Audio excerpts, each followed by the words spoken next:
All right, so today let's talk about Solomon's temple. Okay, now we don't know exactly what it would have looked like. We can make drawings, though, from what we were told about the temple. Okay? So first of all, it had a very large outside wall. Okay? That ran all the way around it. Okay? That was the exterior wall. Okay? And this very tall exterior wall was meant for defense. It would have had a large gate. All right. But it also created areas within the temple itself. The first area, which you do need to know, is called the Court of the Gentiles.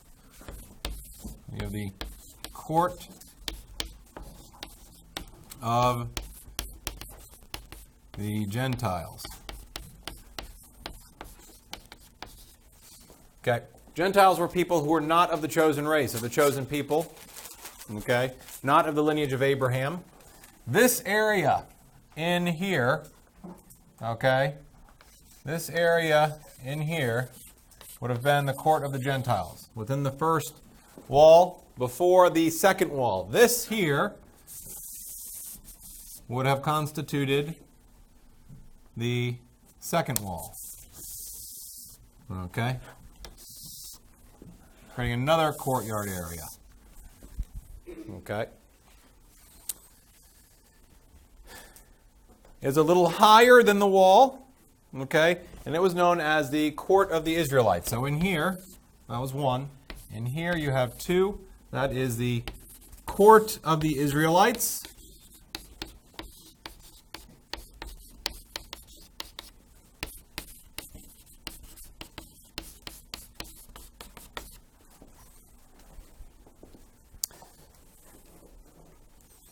Within this, and still higher up, was the Court of the Priests. Okay? Also was a wall here. Okay.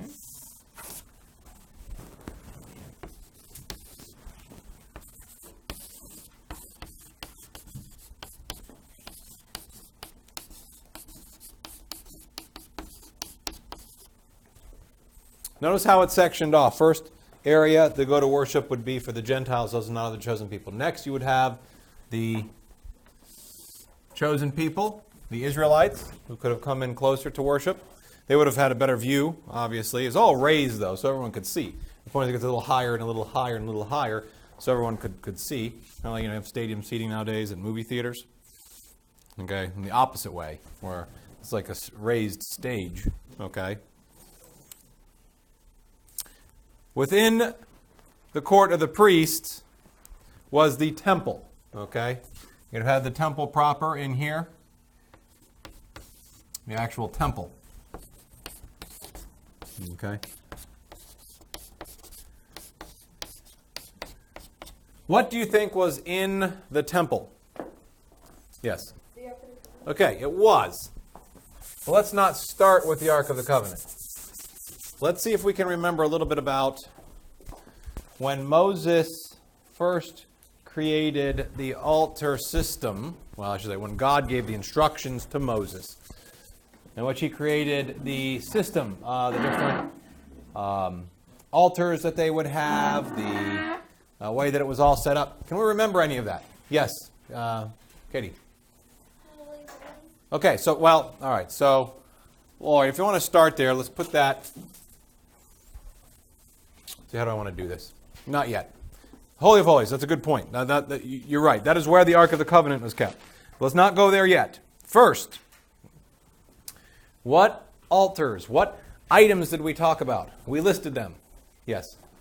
The 7-branch candlestick. Okay, good. So we had the 7-branch candlestick. I'm going to put that on the board.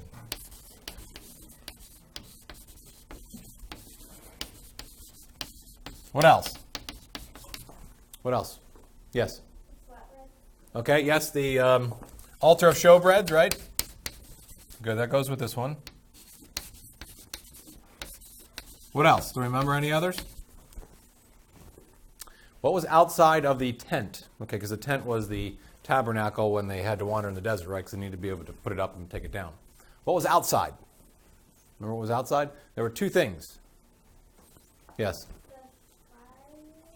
Okay, well, let's call that the altar of holocausts. Now, the holocausts were the burned sacrifices, okay? Why was that outside?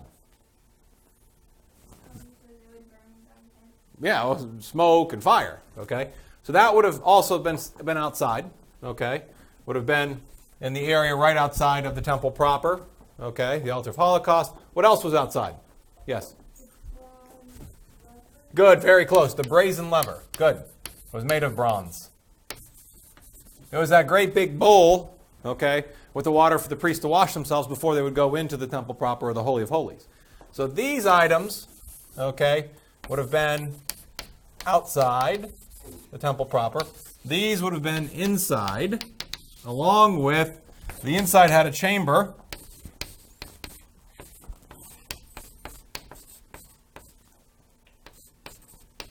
called the Holy of Holies, where the ark was kept. Now,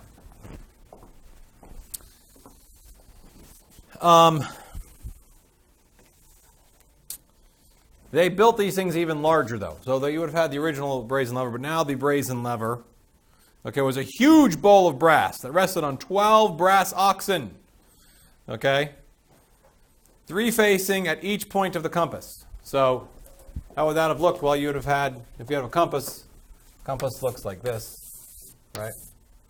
So you'd have had 3 oxen at each, one here, okay, with the brazen lever, okay, with the water inside here, okay, if you're like looking at it from up above. That's how it would look. All right.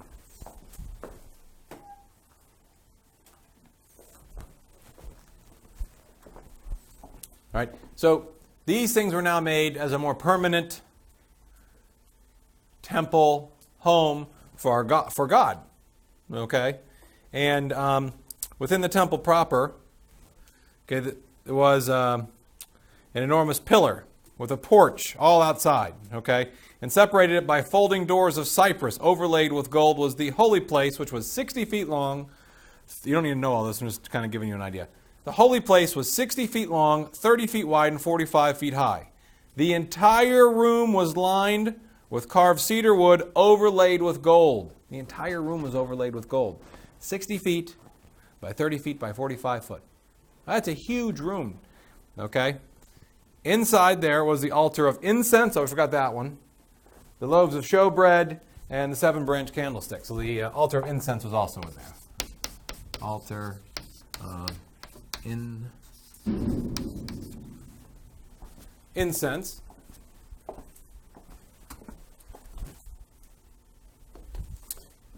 And that was not the Holy of Holies, okay? That was not the Holy of Holies. That was called the holy place, okay? So this was inside, called the holy place, okay?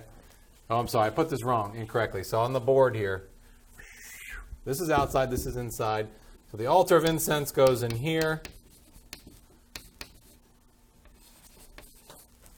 Not here, sorry. And this is all out, this is outside.